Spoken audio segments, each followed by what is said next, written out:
Incredibile tragedia a Verona, 37enne incinta, all'8° mese, perde la bimba che aveva in grembo e che nasce morta. La donna muore il giorno dopo, lascia il marito e un altro figlio piccolo.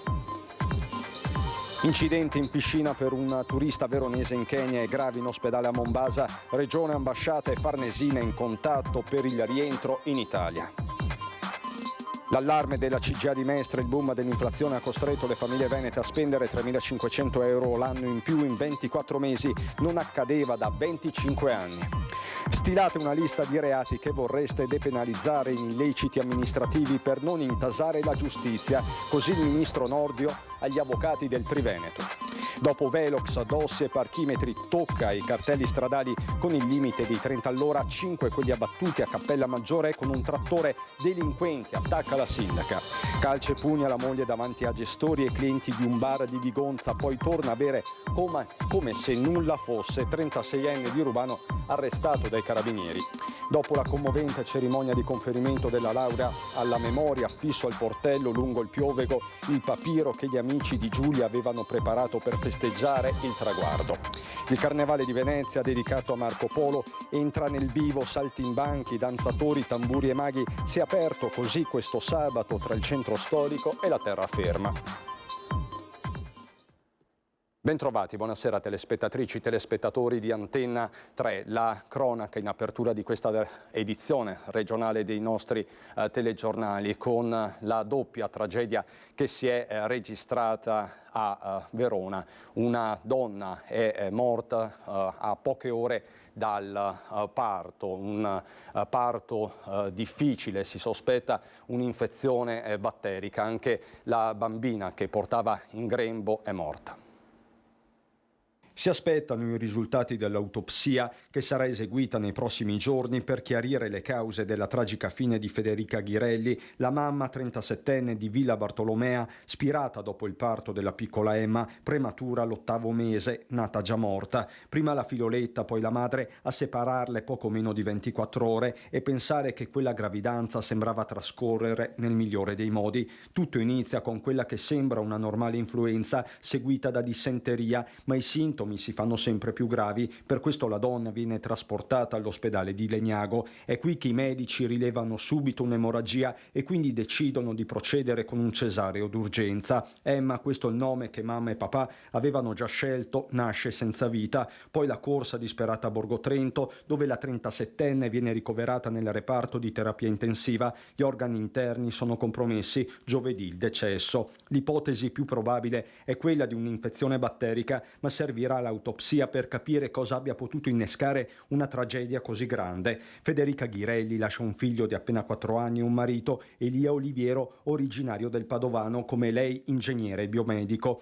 La donna lavorava per un'azienda di Badia Polesine. Sono in tanti in queste ore a non darsi pace. Tutti sapevano che Federica attendeva quella bimba con gioia. A Villa Bartolomea è il momento del dolore. Punta da una zanzara lo scorso ottobre, una mamma 45enne di Mirano è morta dopo 3 mesi. La procura ha aperto un fascicolo.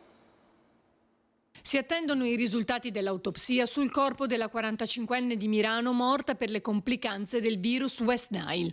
Lo scorso ottobre era stata punta da una zanzara sotto casa e lì è iniziato il calvario. Il virus ha provocato prima un'encefalopatia, poi una tetraplegia fino a gran parte del corpo paralizzato. A metà gennaio è stata trasferita in una RSA di Stra, nonostante per i familiari non fosse la struttura più idonea viste le condizioni, e 5 giorni dopo portata all'ospedale di Dolo, dove si è spenta. I familiari l'hanno considerata una morte sospetta, per questo è stato aperto un fascicolo in procura.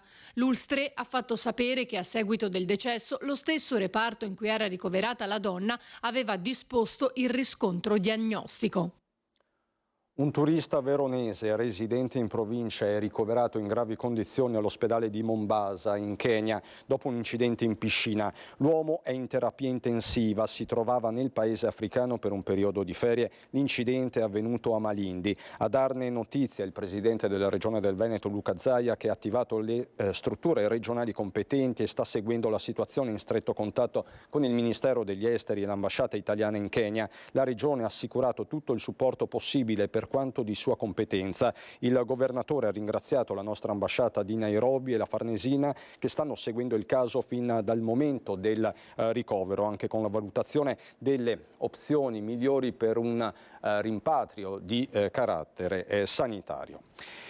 Cambiamo decisamente argomento, dalla cronaca all'attualità. C'è un nuovo report della CGA di Mestre. Il boom dell'inflazione ha costretto le famiglie venete, pensate, a spendere 3.500 euro l'anno in più tra il 2021 e il 2023. Tutti i giorni si vede qualche aumento in più. Lo stipendio è sempre lo stesso e si paga tutto un po' di più.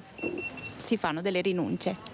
Il post-pandemia, la guerra in Ucraina e i cambiamenti climatici, tra il 2021 e il 2023 l'aumento dell'inflazione, più 14,5%, ha costretto la famiglia media veneta a spendere in questi ultimi 2 anni 3.500 euro in più.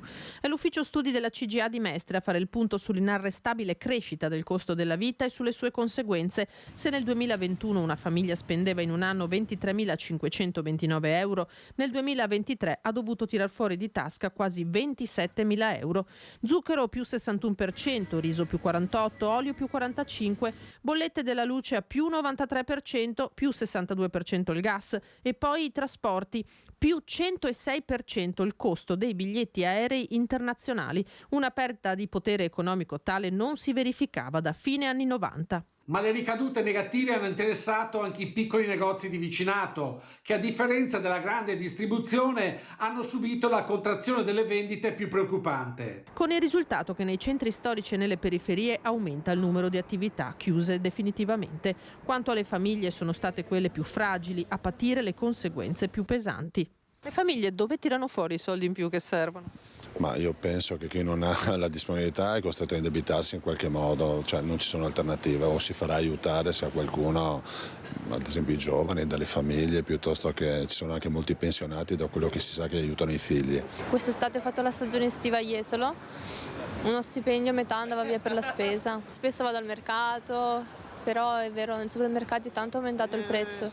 Gli stipendi restano, non sono adeguati e la vita costa caro, mai tutto, e si cerca di risparmiare, però si fanno delle scelte e l'inflazione corre. Gli stipendi invece vengono abbassati e tartassati di tasse, quindi però bisogna tirare fuori lo stesso sti soldi in più da pagare. Bisogna lavorare di più e non lasciarsi abbattere da questa situazione, ad essere più forti. Veniamo a una vicenda che sta montando in queste ore. 2 ragazzi e una ragazza al pronto soccorso per lesioni al volto e trauma cranico dopo essere stati pestati da neofascisti davanti ai manifesti sulle foibe in via Barbarigo a Padova. Lo denuncia Luca Lendaro, portavoce di Potere al Popolo. Le vittime dell'aggressione sono 5 attivisti di Potere al Popolo e Spazio Catai e secondo il loro racconto si trovavano davanti ai manifesti appena fissi la notte tra giovedì e venerdì, quando sono stati raggiunti da una decina di persone. Probabilmente credevano che volessero strappare i cartelloni, di fatto hanno colpito a calci e pugni i ragazzi. 3 di loro sono finiti in ospedale. Episodi come questo non sono nuovi a Padova e accadono sempre più spesso nel nostro paese, attacca Lendaro, che in queste ore procederà alla denuncia formale e continua. La responsabilità è anche di un contesto politico tollerante, per non dire connivente, con gruppi neofascisti e che ha pienamente legittimato questi nostalgici delle pratiche squadriste. Per questo invitiamo tutta la città ad un corteo antifascista venerdì 9 febbraio con ritrovo alle 18 in piazza Garibaldi. Così dunque a Padova. I temi della giustizia ci portano adesso a Venezia, dove questa mattina il ministro Nordio ha incontrato gli avvocati del Triveneto e ha fatto loro una precisa richiesta. Stilare una lista dei reati che si vorrebbe venissero depenalizzati in illeciti amministrativi per non intasare la macchina della giustizia. La richiesta da Venezia del ministro della giustizia Nordio agli avvocati triveneti. Perché questo è un mantra che si ripete, cioè siamo in un regime di panpenalizzazione, bisogna depenalizzare. Benissimo, diteci quali siano secondo voi i reati da declassare, perché quando ci abbiamo provato noi, io ci ho provato 20 anni fa quando presiedevo la commissione per la riforma del codice penale, come tocchi un reato bagatellare, qualcuno si solleva. Così il ministro dà rialto evidenziando come esempio proprio la peculiarità del luogo, visto il mercato del pesce a 2 passi dal tribunale. Ho persino sollevato il problema che qui sotto si finiva in tribunale per la vendita di sogliole sottodimensionate, e però qualcuno ha cominciato a dire che anche quello è una cosa importante perché è una specie di truffa commerciale. E allora mi facciano un elenco e poi lo prenderemo in considerazione. Quindi, ad una settimana dall'inaugurazione dell'anno giudiziario, la risposta allo sfogo del presidente della Corte d'Appello di Venezia sulla mancanza di risorse. Guarda, le risorse, ne abbiamo proprio adesso parlato proprio col presidente Citerio a margine. Se tu non fai l'analisi comparativa tra il budget che hai e il target che ti proponi, alla fine mandi in Russia i soldati con le scarpe di cartone, perché dici ai giudici, a cominciare, fate con quello che avete e arrangiatevi, e questo non è ragionevole, ma anche su questo cerchiamo di lavorare. Utilizzare le caserme dismesse per contrastare e alleviare il sovraffollamento carcerario, dando lavoro agli stessi detenuti per il riattamento, così sempre il ministro Nordio. Tutto questo si può fare in tempi ragionevolmente brevi, con un comodato gratuito che ci venga dato dal Ministero della Difesa. Infine, la risposta alla richiesta del sindaco Brugnaro, con cui da anni chiede vengano dati maggiori poteri penali per il giudice di pace di Venezia. Questi sono argomenti estremamente complessi. Quando si tocca il diritto penale si cammina sul ghiaccio sottile. Molto più importante sarebbe rivedere, come è stato detto anche oggi, una depenalizzazione che declassi al rango di illeciti amministrativi quelli che sono i reati bagatellari. Non solo Nordio, oggi a Venezia erano presenti anche il ministro Calderoli e la ministra Casellati, ospiti di un convegno sull'oblio oncologico. Entrambi hanno fatto il punto sulle riforme, in particolare inevitabilmente sull'autonomia. Proprio giovedì questo sarà l'incardinamento della prima commissione Camera del provvedimento, dopodiché i tempi li stabilisce il Parlamento. Prima si fa e meglio è. Si aspetta resistenza.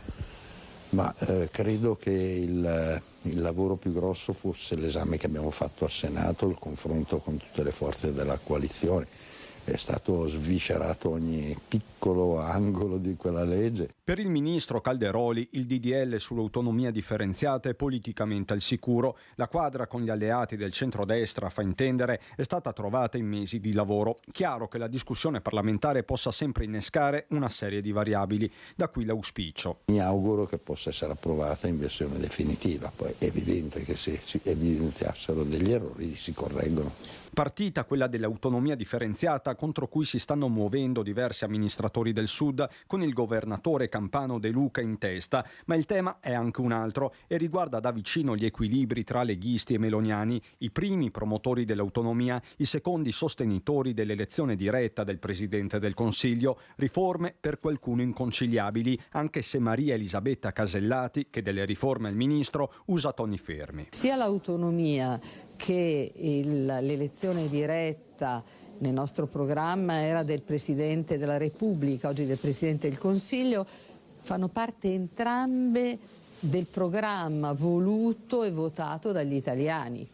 Quindi Casellati e Calderoli si trovano a Venezia per parlare della nuova legge sull'oblio oncologico, una delle poche in grado di mettere d'accordo tutto l'arco costituzionale, nelle ore in cui si sono registrati imbarazzi all'interno dell'esecutivo sulle parole del ministro dell'economia Giancarlo Giorgetti riguardo le Olimpiadi di Milano Cortina 2026, quasi pentito di averle portate qui, la dichiarazione poi oggetto di retromarcia, ma intanto lo scricchiolio si è sentito e come al collega di partito Giorgetti il messaggio dello stesso Calderoli. È vero che quando uno si cimenta in un'impresa dici ma chi me l'ha fatto fare, ma io sono convinto che alla fine il primo ad esserne contento sarà Giorgetti e soprattutto sarà contento il Paese e tutte le realtà che verranno toccate da quell'evento sportivo. Dopo velox, parchimetri, dossi, tocca i cartelli stradali con il limite dei 30 all'ora, 5 quelli abbattuti a Cappella Maggiore, Tranchant, il sindaco, sono dei delinquenti. Quanto è successo è molto grave, sono dei fatti, sono degli illeciti che assolutamente non devono più ripetersi, anche perché il tutto va a discapito dell'intera cittadinanza. Non bastavano i pali dei velox tagliati, i parchimetri vandalizzati, i dossi stradali svitati, ora anche i cartelli stradali abbattuti come forma di protesta per l'imposizione del limite dei 30 km all'ora come fosse una punizione invece che una misura presa per tutelare utenti della strada e residenti. Via Cal Alta, Cappella Maggiore, 5 cartelli appena posizionati buttati giù nottetempo con un trattore come suggeriscono le impronte lasciate sul ciglio stradale. La sindaca Maria Rosa Barazza non usa giri di parole né conia epiteti. Ma sono semplicemente dei delinquenti, questo è l'unico nome che gli si può attribuire. Per chi boicotta le misure di contenimento della velocità ci sono molti cittadini che chiedono al comune di fare qualcosa perché le auto sfrecciano anche nelle strade più anguste. Penso che sia anche giusto mettere il limite di velocità 30, anche perché qua ci sono tantissimi bambini, per di più alla scuola e anche qui al campo sportivo. Non dovrebbero succedere queste cose perché il limite mi sembra abbastanza giusto per tutti quanti. A questa signora hanno abbattuto il cartello davanti a casa. Senta, serve il 30 all'ora qui su questa strada? Nì. Comunque noi che abitiamo qua andiamo piano, poi ovviamente c'è sempre qualcuno che passa a velocità un po' più elevate, però secondo me serve più magari in centro. Dove proprio un anno fa di fronte al municipio un pedone venne investito e ucciso. Non tutti sono quindi d'accordo con l'estensione dei 30 all'ora ad alcune zone periferiche, ma il comune tira dritto. Se un residente vede il cartello di 30 all'ora, perlomeno pone l'attenzione sul cartello e quindi magari diminuisce la velocità, però nessuno vuol fare cassa. L'episodio di via Calalta è stato denunciato ai carabinieri che ora cercheranno di risalire al responsabile. E sarebbe opportuno che si presentasse spontaneamente? Sì, io direi di sì. Io direi di sì e potremmo, l'illecito è stato commesso ovviamente, però potremmo risolverla più bonariamente, diciamo così, ecco. Anche perché sulle strade del Veneto si continua a morire. Lunedì a Casella d'Asolo il momento dell'addio per Timothy. Si svolgerà lunedì prossimo, il 5 febbraio alle 15:30 nella chiesa parrocchiale di Sant'Apollinare a Casella d'Asolo, il funerale di Timothy Dal Bello, il ragazzo coinvolto in un terribile incidente stradale domenica scorsa a Pagnano d'Asolo. Timothy, che avrebbe compiuto 17 anni il prossimo 8 aprile, si trovava con altri 3 amici e compagni di scuola in sella al motorino quando i giovani sono stati travolti dall'auto condotta da Angelo Fantato, 92 anni, di Volpago del Montello. L'anziano colto da malore aveva perso il controllo del mezzo e dopo aver falciato il gruppetto di ragazzini fermi allo stop aveva terminato la corsa nel fosso al centro della rotonda, morendo sul colpo. Feriti 4 giovani, le condizioni di Timothy, seppur serie, non avrebbero mai fatto pensare all'epilogo drammatico avvenuto la notte tra lunedì e martedì al Cafoncello di Treviso. Sotto shock la famiglia, i genitori e le 2 sorelle, gli amici, la scuola che frequentava, il CFP di Fonte, la comunità. Un bravo ragazzo innamorato delle moto e della montagna, curioso. Domenica sera alle 20 il rosario in chiesa e lunedì ci saranno tutti i suoi amici che daranno gas per lui, il gigante buono, strappato troppo presto alla vita. La cronaca ci porta adesso a Vicenza. C'è paura tra i commercianti dopo una rapina shock. A volto travisato lo hanno minacciato con un coltello, intimandogli di dargli i soldi, quando era appena uscito dalla pizzeria Pizza dei Signori in pieno centro storico a Vicenza, per cui lavora come chef. Erano le 11 di giovedì sera in Stradella degli Stalli, quando i malviventi sono corsi via con le banconote che aveva nel portafoglio. Al vaglio della questura le immagini delle telecamere di videosorveglianza della zona per ricostruire l'accaduto e identificare i responsabili. Intanto l'episodio ha scosso residenti e commercianti del centro storico che non si sentono sicuri, specie quando a fine serata chiudono il loro esercizio. Diventa preoccupante non solo per il cliente ma anche per noi, cioè la sera quando usciamo uno vuole uscire sereno, tranquillo, no guardandosi le spalle. Certo che dalle 6 in poi che comincia a essere scuro resti più sull'attenti, diciamo, si fa più attenzione, però non si può vivere così, non si può lavorare così con la tensione che può entrare qualcuno e farti del male. Ho paura anch'io quando esco dal negozio alle 7:30 per andare nel Park Fogazzaro, soprattutto consiglio di non fare via Stalli perché è la più pericolosa della città, quell'ora lì, e cercare comunque di farlo assieme ad altre persone, ormai succede talmente tanto spesso che dobbiamo imparare a tutelarci anche noi, oltre a tutte le forze dell'ordine che fanno ovviamente il loro dovere. Tra loro anche chi pochi mesi fa era stato a sua volta vittima di una rapina, picchiato e derubato da 2 uomini che si erano introdotti nella sua pasticceria di Piazzetta Palladio. Ci sono notizie di aggressioni, ci sono continue notizie di vetri delle auto sfondate in pieno centro, per cui zone soggette a telecamere, per cui sono personaggi che non hanno paura di niente, di farsi riconoscere, evidentemente godono anche dell'impunibilità. E le aggressioni continuano, piccole o grandi che siano, bisogna sempre stare attenti. C'è un mondo di gente che si muove di notte tra camerieri, titolari che finiscono il turno, finiscono e chiudono il loro locale serale a ore tardi, e qualcuno che arriva prima come me, e bisogna veramente camminare con le orecchie sempre tese, ascoltare i rumori, guardarsi sempre alle spalle che non arrivi qualcuno. Pubblicità per noi a fra poco.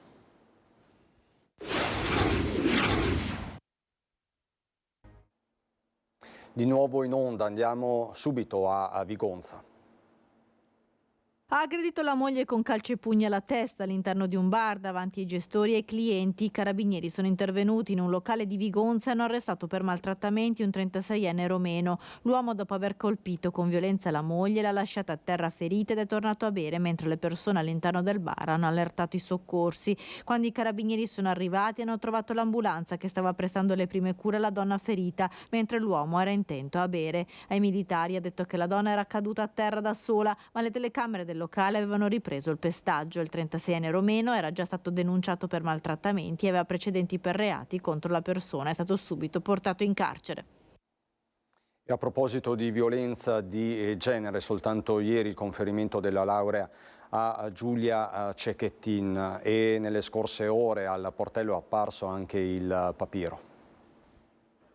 Giulia sorridente, con un orsacchiotto gigante in braccio, tutto attorno i ritratti dei suoi interessi, tanti libri di letteratura che amava. Ci sono gli aneddoti più divertenti della sua breve vita, raccontati nel tradizionale papiro di laurea che gli amici hanno voluto appendere lungo la passeggiata del Piovego tra i dipartimenti universitari frequentati da Giulia. Il termine caspicchiolacchio che lei utilizzava quando si arrabbiava, le caramelle salvafame che distribuiva a tutti, i racconti di gite e avventure scolastiche dall'asilo al liceo. Giulia lo avrebbe letto con qualche buffo travestimento e la corona di alloro. Il lungo Piovego durante la settimana è frequentatissimo dagli studenti che passano di qua per raggiungere le aule universitarie. Oggi sabato i dipartimenti sono chiusi, ma lo stesso chi passa di qui non può non fermarsi a guardare e a leggere il papiro di Giulia Cecchettin. Non ho grandi parole, nel senso che è una cosa bella vederlo, almeno per me, e questa è l'emozione, poi altre cose sono interiori e non riesco a esplicarle. Però fa piacere vedere questo papiro. Sì, l'ho guardato perché ho visto sta cosa, è una bella cosa, un bel segnale. C'è un grande dispiacere, nel senso che si sta con l'amaro in bocca, è una tragedia che non doveva succedere e non so che dire, perché è un qualcosa che ha toccato tutti noi. In tanti si fermano a guardare il papiro pensando a Giulia, al brillante futuro che le è stato negato. Nel nome di Giulia ci sarà un'aula studio e alcuni premi per studentesse volenterose e capaci. 3 di questi premi sono stati finanziati dall'Ordine degli Psicologi e delle Psicologhe del Veneto per affrontare il tema della violenza di genere. Vogliamo in tutti i modi come ordine fare qualcosa di concreto per lavorare sulla prevenzione della violenza sulle donne, e anche questi premi di laurea per la laurea magistrale in psicologia possono essere un contributo scientifico e culturale a questo scopo. A Bassano ora per raccontarvi una mattinata speciale. 2 mondi solo in apparenza lontani, così gli alpini in ferma volontaria iniziale hanno incontrato i ragazzi e le ragazze delle scuole superiori del Bassanese per raccontare cosa significa la vita militare e offrire loro una prospettiva di vita futura. Esperienze, aneddoti, portando alla memoria anche figure come il tienese caporal maggiore Matteo Miotto, ucciso da un cecchino in Afghanistan il 31 dicembre 2010. Una sala da ponte gremita tra giovani e divise nella giornata giornata clou della settimana alpina che ha visto la città nuovamente invasa dalle giovani penne nere, per una lezione decisamente fuori dalle righe. E siamo qui con i ragazzi appunto facendo un'attività sul campo, quanto i nostri ragazzi stanno seguendo un po' l'evento, quello che è poi la loro competenza, ad esempio con la materia che stiamo seguendo con me, che è quello di seguire gli eventi, seguire un evento dal punto di vista del social media. Per me è una realtà molto bella, diciamo, perché io ho avuto mio nonno che è stato alpino anche lui, quindi io fin da piccolino ho avuto, tra virgolette, la possibilità di stare a contatto con questo corpo, perché mi ha portato all'interno della caserma, mi ha fatto conoscere i suoi colleghi, mi ha fatto passare delle giornate in montagna, e ha riportato in me tanti ricordi, soprattutto perché mio nonno è venuto a mancare lo scorso agosto e io a casa conservo ancora il suo cappello. A Venezia il carnevale è entrato nel vivo.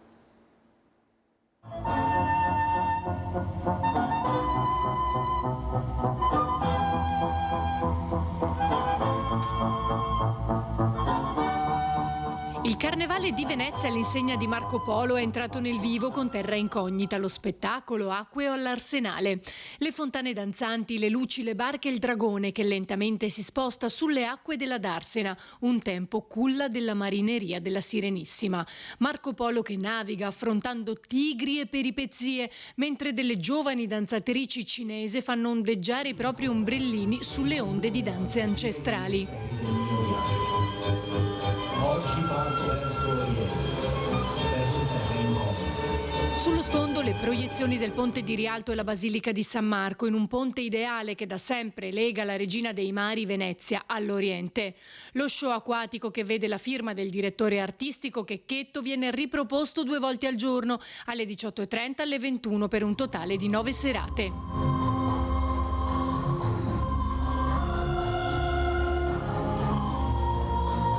Nel primo sabato di Carnevale baciato dal sole a Venezia, nel giorno della presentazione delle 12 Marie, si vedono le prime splendide maschere sfilare. Clown, musicisti e acrobazie, mentre a Mestre va in scena il teatro di strada e tanti spettacoli in Piazza Ferretto. Domani sarà una domenica all'insegna di festa in tutto il territorio, tra sfilate di carri allegorici, danze in abiti storici, spettacoli teatrali e l'arte di strada del Venice Carnival Street Show. In Piazza San Marco e Piazza Ferretto spazio alla sfilata della maschera più bella e della mascherina. È tutto dal Veneto, vi lascio al meteo, buona serata.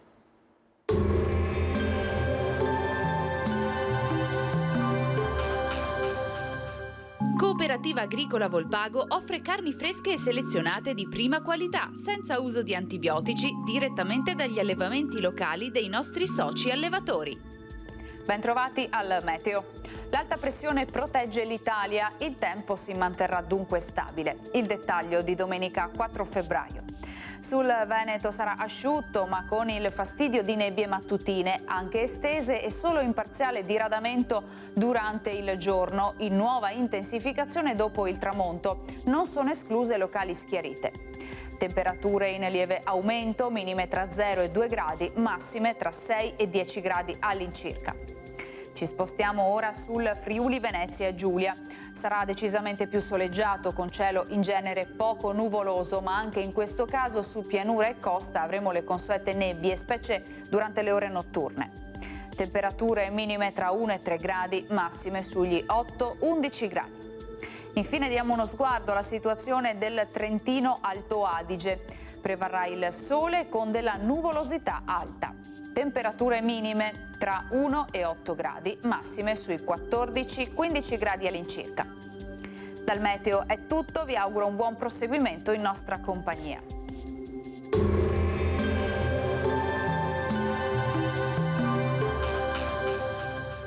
Cooperativa Agricola Volpago offre carni fresche e selezionate di prima qualità, senza uso di antibiotici, direttamente dagli allevamenti locali dei nostri soci allevatori.